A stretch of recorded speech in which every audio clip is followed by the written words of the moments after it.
kita sembari apa namanya kegiatan ini ya, nah, like, share, santai saja ya, jazakallah ya. Nah, telah hadir bersama saya malam hari ini ya di yaitu Bung Junaidi ya, yang mana beliau adalah sebagai direktur dari Marawa Institute. Kita sapa dulu beliau. Ya, Assalamualaikum. Waalaikumsalam warahmatullahi wabarakatuh. Stan, Sinaro. Ya, bagaimana kabarnya Bung Junaidi? Alhamdulillah, sehat, aman. Ya, alhamdulillah sama-sama.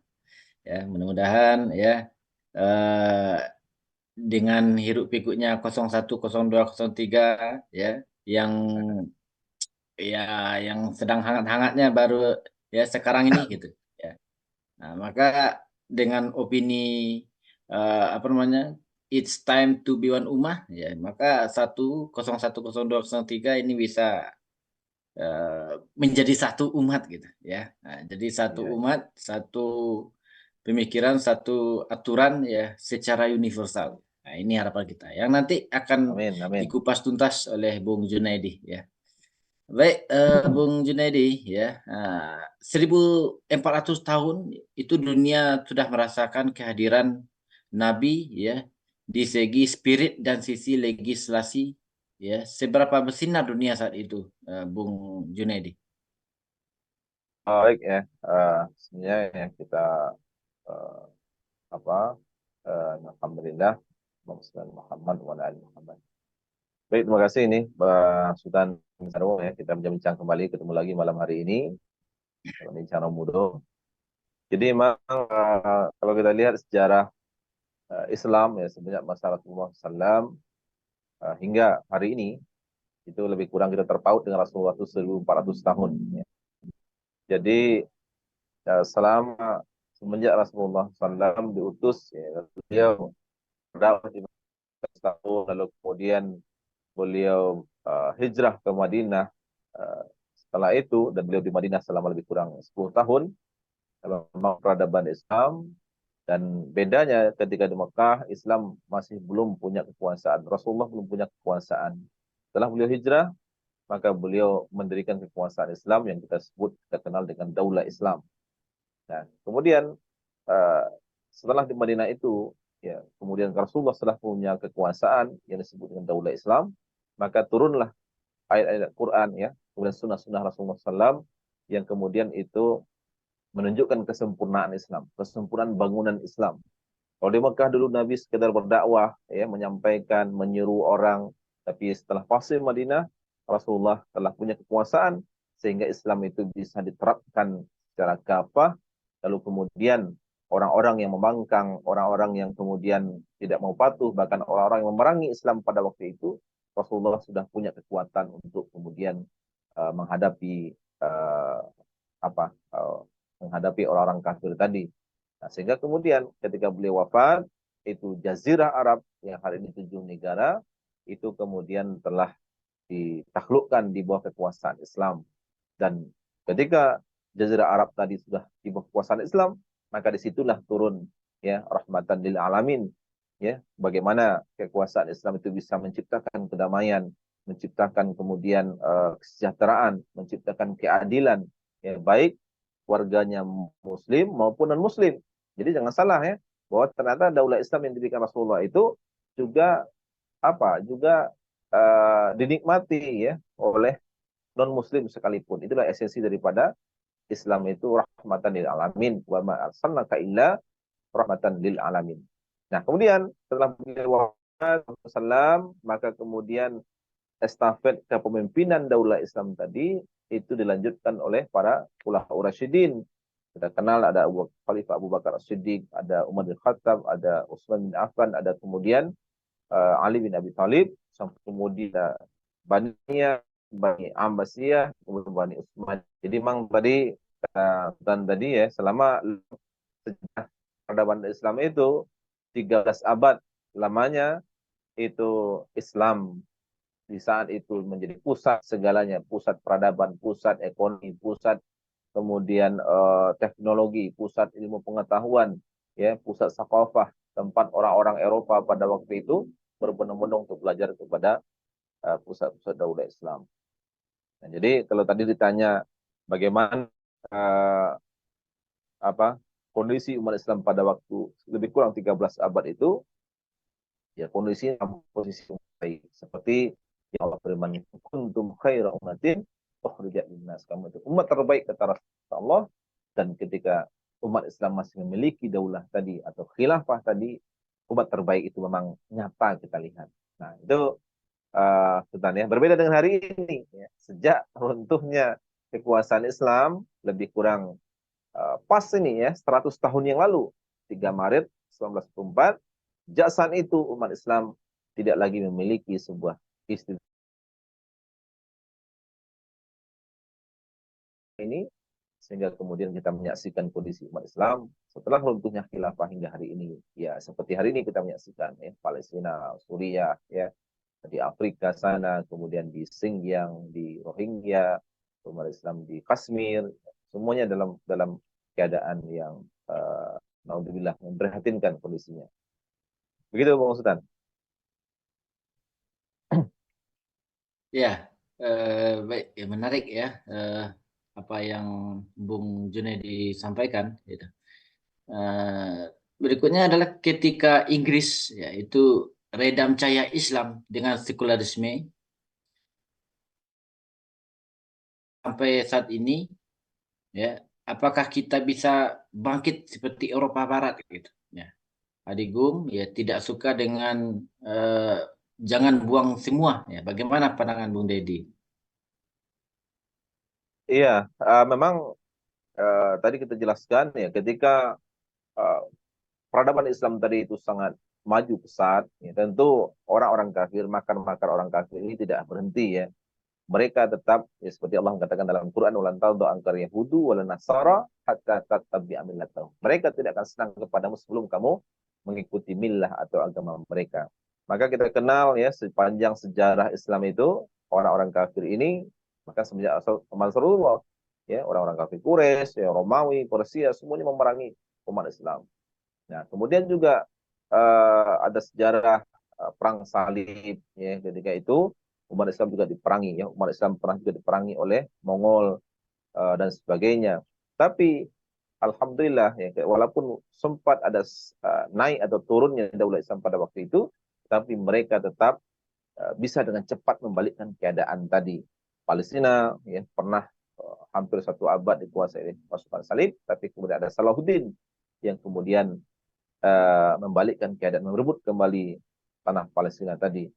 Nah, sampai akhirnya perang salib lebih kurang 2 abad terjadi, terutama Prancis dan berbagai negara lainnya, mereka menyimpulkan bahwa ternyata umat Islam ini tidak bisa dikalahkan dengan peperangan fisik. Ya. Sebab apa? Sebab umat Islam itu perang justru cari mati. Ya. Mereka mengejar syahid ya, di jalan Allah Subhanahu Wa Taala. Sedangkan mereka orang kafir ini berperang justru takut mati. Nah, jadi ini tentu sulit diterima oleh akal mereka kalau mereka bisa mengalahkan umat Islam dengan peperangan fisik. Maka setelah pasca perang salib, mereka akhirnya menemukan cara baru untuk menghadapi, menghancurkan Islam, mengalahkan Islam dengan cara perang pemikiran, ya. Ghazul fikri, ghazul ya, perang kebudayaan, perang pemikiran, di mana mereka mempelajari, ya, mempelajari Islam, dan mereka juga menyamar sebagai Muslim, sebagai ulama muslimin, belajar Islam, ya, paham Quran, paham hadis, tapi mereka gunakan pengetahuan mereka itu untuk kemudian mencari kelemahan-kelemahan Islam, ya, kemudian itu yang mereka sebarkan di tengah-tengah kaum muslimin, orientalis dan misionaris. Mereka mendirikan lembaga-lembaga kajian, mendirikan kemudian uh, apa ini bantuan-bantuan LSM, semacam LSM itu yang mereka sebar ya, agen-agen mereka ke tubuh daulah Islam untuk kemudian membuat umat Islam ini ragu dengan agamanya, membuat umat Islam ini kemudian terpecah ya dengan ide-ide atau paham-paham yang di luar Islam seperti paham nasionalisme, ya, paham sekularisme, paham kemudian hedonisme, ya, itu semua mereka masukkan ke tubuh Islam hingga akhirnya puncaknya pada tahun 1924 umat Islam kehilangan ya tadi yang kita sebut dengan institusi politik mereka yang menyatukan mereka selama 3 abad, yakni Khilafah Islam. Dan 3 Maret 1924 terakhir ya Khilafah Islam itu di Turki Utsmani bisa diruntuhkan, dibubarkan oleh agen Inggris ya Mustafa Kemal Atatürk, dan dia juga keturunan Yahudi. Lalu kemudian khilafah dibubarkan, dan pada waktu itu tidak banyak umat Islam yang menangisinya, ya. Tidak banyak umat Islam yang meratapinya. Sebab apa? Sebab sebelum itu diruntuhkan, umat Islam telah direcoki, ya, dimasuki oleh pemikiran-pemikiran bahwa uh, apa khilafah inilah yang menyebabkan kemunduran mereka. Ya. Khilafah ini yang kemudian membuat Turki pada waktu itu sebagai the sick man, ya, sebagai lelaki yang sakit. Uh, Tengok kami ini. Nah, karena memang pada waktu itu di saat yang sama Eropa itu sedang renaissance, ya, sedang masa kebangkitan, pencerahan mereka. Lalu apa yang mereka katakan kepada kaum muslimin? Tengok ini kami, selama kami berabad-abad kami Eropa ini masa kegelapan, ya, masa kemunduran. Kenapa kami mundur? Karena kami menjadikan agama sebagai sebagai yang mengatur negara. Dulu mereka teokrasi, ya, pemerintahan yang diatur oleh kaum agamawan. Nah, tapi ketika kami meninggalkan agama kami dengan paham yang disebut dengan sekularisme, agama hanya untuk di gereja saja, agama hanya untuk ibadah saja, sedangkan kekuasaan, politik, ekonomi, ya, budaya pemerintahan itu kita atur sendiri dengan konsep republik demokrasi. Nah, kalian wahai orang Islam sedang sakit hari ini. Ya, kalau kalian ingin maju seperti kami, maka kalian harus pula meninggalkan agama kalian, memisahkan agama kalian dengan negara, sehingga khilafah itu harus kalian runtuhkan, ya, harus kalian bubarkan. Kalau kalian ingin maju, Turki ingin maju, Utsmani ingin maju seperti Eropa, maka adopsilah, ya, seperti apa yang kami adopsi, yaitu sekularisme. Nah, ketika itulah umat Islam kemudian tidak banyak yang menangisi atau meratapi peruntuhan khilafah, bahkan mereka ada yang menyambut dengan sukacita. Nah, jadi itu memang proses panjang, ya, bukan ya, proses panjang daripada upaya orang-orang kafir untuk meruntuhkan kekuatan Islam, yang puncaknya adalah pada 3 Maret 1944 umat Islam tidak lagi memiliki khilafah yang menyatukan mereka. Akhirnya negeri Islam yang awalnya satu, ya, satu kepemimpinan, satu daulah, ya, satu kitab suci mereka Al-Quran, satu kemudian Tuhan mereka Allah Subhanahu Wa Taala, satu Nabi mereka ya Rasulullah, ya, satu kemudian negara mereka, satu daulah, satu bendera mereka Al-Liwa dan Ar-Roya, itu kemudian tercerai-berai.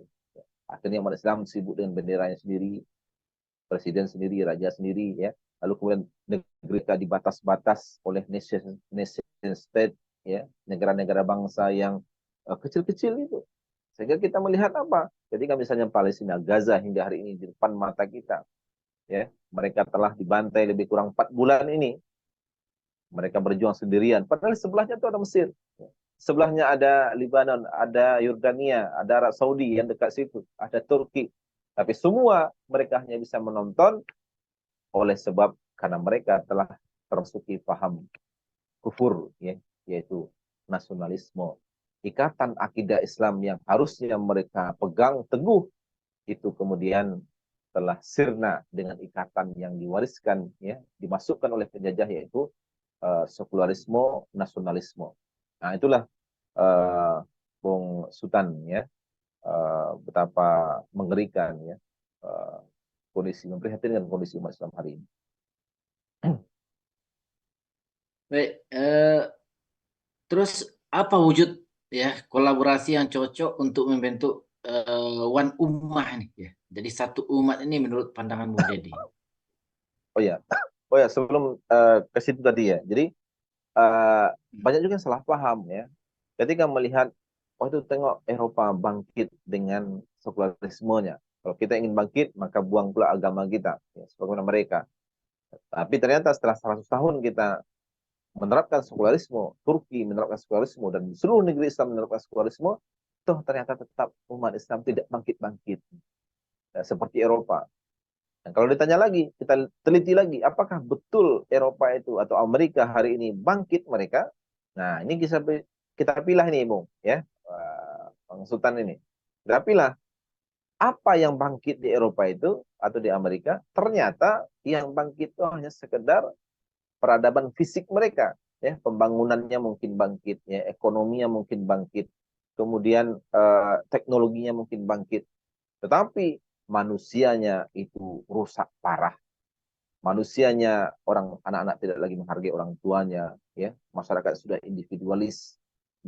individualistik, lalu kemudian semua dipandang dari sudut materi saja, ya, eksploitasi terhadap wanita, eksploitasi terhadap eh, orang-orang lemah, ya, yang kaya semakin kaya, miskin semakin miskin, lalu kemudian betapa pergaulan bebas yang sangat parah, bahkan naudzubillah, gitu, LGBT, nikah sesama jenis itu dilegalkan di situ, yang binatang sekalipun tidak pernah melakukan itu. Jadi kita jangan silau dengan kebangkitan semu Eropa dan Amerika itu. Ternyata mereka hanya bangkit dari segi satu fisik, capaian fisik mereka, pembangunan sains teknologi, tapi mereka mundur jauh ke belakang dari sisi kemanusiaan, akhlaknya, moralnya, dan itu mereka mulai menyadari hari ini, ya, mereka telah keliru eh, meraih kebangkitan. Jadi eh, tidak pantas pula kita berkiblat kepada mereka dalam mencapai kebangkitan. Sebab apa? Mereka bangkit itu menyisakan tumbal. Mereka bangkit, ekonominya maju, pasti itu akibat daripada penjajahan dan penjarahan. Nah, jadi misalnya kita salut nih, ada orang, oh Amerika itu pembangunannya bagus, ekonominya hebat, gitu. Jangan lupa, ya, Amerika bisa begitu karena dia merampok Irak, merampok minyak Irak, merampok emas kita di Papua, merampok di Afrika, ya, banyak negara ini yang sudah dijajah, dirampas oleh Amerika, lalu kemudian hasil kekayaan mereka itu pun dibawa ke negerinya, ya. Uh, Lantas apakah kita salut terhadap orang yang rumahnya bagus, ya, yang mobilnya banyak, tapi itu hasil rampokan? Ya, itulah kebangkitan Eropa hari ini, kebangkitan Amerika hari ini, yang mana mereka bangkit pasti menyisakan tumbal-tumbal yang menjadi korban dari mereka. Ini berbeda dengan Islam. Kebangkitan Islam dalam sejarah 13 abad kita ceritakan tadi, bahkan 700 tahun, ya, masa keemasan Islam itu bangkit tidak hanya teknologi, sains dan dunia mereka, tapi juga manusia juga bangkit, ya, akhlaknya luhur, lalu kemudian semua manusia itu saling menghargai, saling pokoknya semua dalam sendi-sendi kehidupan itu, kebangkitan Islam itu sangat-sangat luar biasa. Tidak ada tumbal di situ. Nah, itu Bung Hafiz, ya. Uh, Lalu kemudian apa tadi? Ada lupa nih, karena uh, Ini iya. Uh, wujud wujud dari kolaborasi yang cocok ya, untuk membentuk one ummah gitu. Nah, ini menurut pandangan Bu Dedi seperti apa? jadi memang kita sudah menyadari bahwa keprihatinan umat Islam berbagai masalah yang membelit umat Islam hari ini 100 tahun belakangan ini diakibatkan kita ini terpecah belah. Sejak runtuhnya khilafah, umat Islam kalah, ya, umat Islam terpecah belah, dan umat Islam terjajah. Maka bagaimana kita ini supaya kita menghilangkan semua atau menyelesaikan semua persoalan-persoalan tadi, tentu kita harus kembali bersatu, ya, menjadi tadi one umat, satu umat. Karena kita memang betul, ya, kita ini sebenarnya satu umat yang telah dilebur oleh Rasulullah. Ketika beliau telah membawa Islam, itu kemudian Islam itu yang menjadi pemersatu mereka, mengikat mereka. Meskipun dahulu para sahabat, ada misalnya Bilal bin Rabah, itu orang Afrika, ya, ada Salman Al-Farisi dari Persia, ya, ada kemudian eh, ada sahabat yang juga ada Muhajirin dari Mekah, ada Ansar dari Madinah. Itu semua mereka dari berbagai suku, latar, warna kulit dan sebagainya. Tapi ketika mereka telah memeluk akidah Islam, mereka dipersatukan oleh ikatan akidah Islam. Ini yang kata Allah dalam Quran, wa'tasimu bihablillahi jami'an wa la tafarraqu. Hendaklah kalian itu berpegang teguh kepada tali agama Allah, dan janganlah kalian berpecah belah. Tafarraqu, berpecah belah. Banyak perintah-perintah dalam Quran, ya, dalam hadis Nabi SAW yang memerintahkan kita ini untuk bersatu. Umat Islam ini harus bersatu. Meskipun mereka berbagai latar belakang tadi, tapi mereka wajib menjadikan ikatan tertinggi mereka adalah ikatan akidah Islam. Nah, tentu ini harus kita terus ya dakwahkan ya, maksudkan kita dakwahkan kepada umat yang selama ini telah teracuni ya, tercek apa nih namanya, tercekoki ya oleh pemikiran-pemikiran yang dipasarkan, yang diapakan oleh para penjajah untuk membuat kita tercerai. Apa itu pemikiran tadi, nasionalisme, ya, pemikiran sekularisme, pemikiran sukuisme, ya, bahkan hanya berbeda pilihan 01, 02, 03 tadi pun, ya, suami istri bisa yang awal satu tempat tidur itu bisa bisa bisa kamar itu ya. Ya, orang yang mungkin anak dengan menantu, ya, suami dengan istri, kakek dengan nenek itu bisa berpecah itu ya, hanya gara-gara pilihan yang sekali 5 tahun ini. Padahal mereka ini, kita ini sama Muslim. Kalau kita sama Muslim ini, ya ada ikatan yang lebih besar daripada itu. Itu ikatan akidah Islam. Nah, jadi ini upaya kita itu untuk membangun, mewujudkan kembali Wan Ummah ini memang agak berat ya. Untuk membersihkan pemikiran-pemikiran yang diwariskan penjajah tadi. Begitu Bang Epis, ya. Sultan Sinaro. Iya, menarik, Bung Junedi ya. Sebagai catatan akhir ya di pertemuan kita kali ini ya, agar kita optimis ya akan hari esok menuju Wan Ummah ini. Nah, ini apa yang menjadi catatan akhir dari Bung Junedi? Silakan. Iya, kita tentu pasti optimis. Kenapa kita optimis? Karena ini perkara yang sudah dijanjikan Allah dan telah disabdakan oleh baginda Rasulullah SAW bahwa di akhir zaman ini, sebelum kiamat, ya, umat Islam ini pasti bangkit. Umat Islam pasti bersatu. Umat Islam pasti akan berjaya kembali. Umat Islam pasti akan memiliki kekuasaan dunia, menggantikan peradaban yang sudah rusak oleh kapitalisme dan sebelumnya juga komunisme. Dan kita yakin dengan janji Allah. Karena Allah mengatakan dalam Quran, surah An-Nur ayat 55, Allah mengatakan, "A'udzubillahi minasyaitonir rajim, wa'adallahu alladziina aamanu minkum wa 'amilus shalihat, lastakhlifannahum fil ardh kama stakhlafal ladziina min qablihim wa liyumakkinanna lahum dinahum alladzi irtadalahum wa liyubaddilannahum min ba'di khaufihim amna ya'budunani la yusyrikuna bi syai'a wa man kafara ba'da dzalika fa ulaika humul fasiqun." Kata Allah, bahwa Allah telah berjanji. Ini janji Allah ini kepada orang beriman dan beramal soleh di antara kalian, bahwa Allah akan menjadikan mereka itu berkuasa kembali di muka bumi sebagaimana orang-orang terdahulu mereka berkuasa. Jadi ini janji Allah. Tapi janji Allah ini ada dua syaratnya, apa? Sultan ya. Apa syaratnya? Tadi kata Allah, beriman dan beramal soleh. Nah, cuman ada sebagian nih kelompok kita nih, saudara kita umat Islam yang lain mengatakan, pokoknya kita ini iman sama soleh pasti akan tegak khilafah. Iman sama soleh lalu kemudian pasti akan Allah turunkan nanti pertolongannya untuk tegaknya daulah Islam kalau kita beriman dan amal soleh saja. Tapi amal soleh versi mereka yang mereka maksud adalah, ya cukup kita sholat saja, ya kan, keluarga sakinah saja, ya, untuk aurat saja, lalu kemudian kita bersedekah, berzikir saja, ya kan. Nah itu betul, tapi wajib tetap harus amal soleh yang berkaitan langsung dengan amal tegaknya khilafah itu. Tidak cukup kita hanya sekedar amal soleh yang tadi, tapi harus bagaimana aktivitas aktivitas untuk menegakkan kekuasaan khilafah itu harus kita tempuh. Sebagaimana Rasulullah SAW dahulu beliau melakukan aktivitas politik untuk menegakkan daulah Islam di Madinah. Apa itu ringkasan? Ada tiga nih.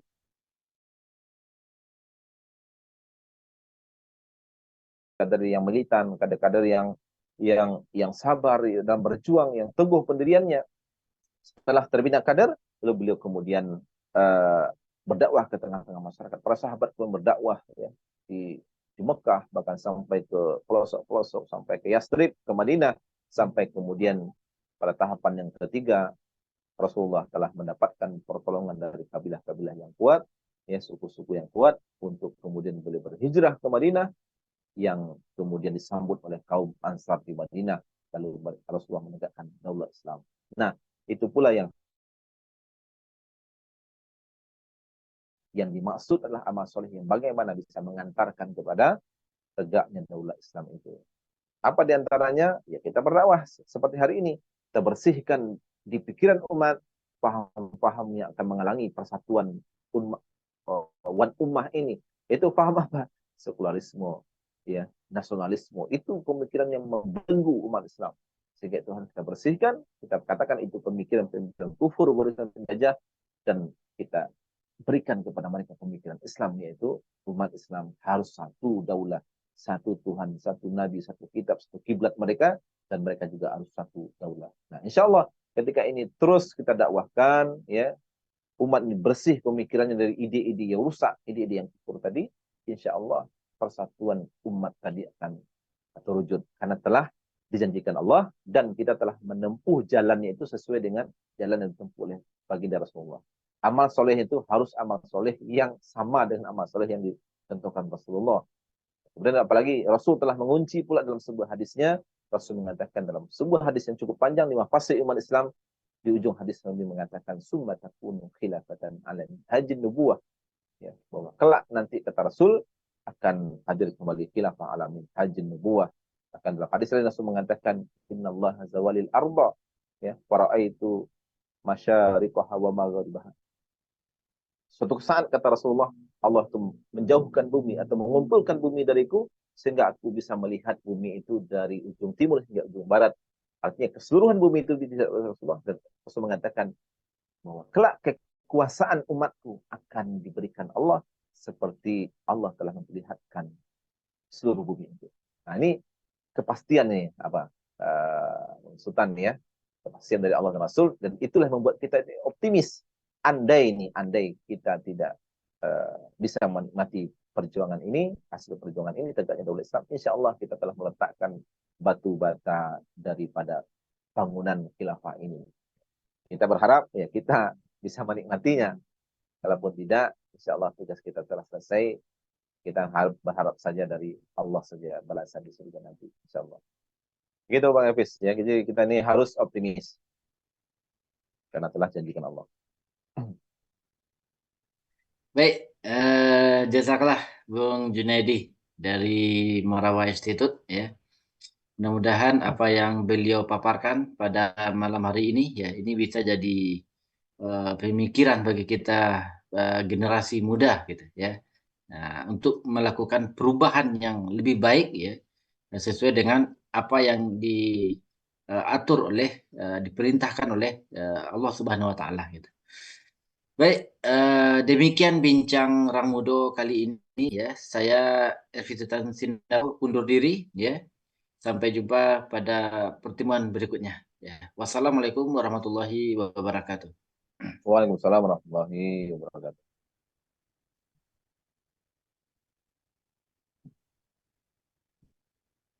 Baik.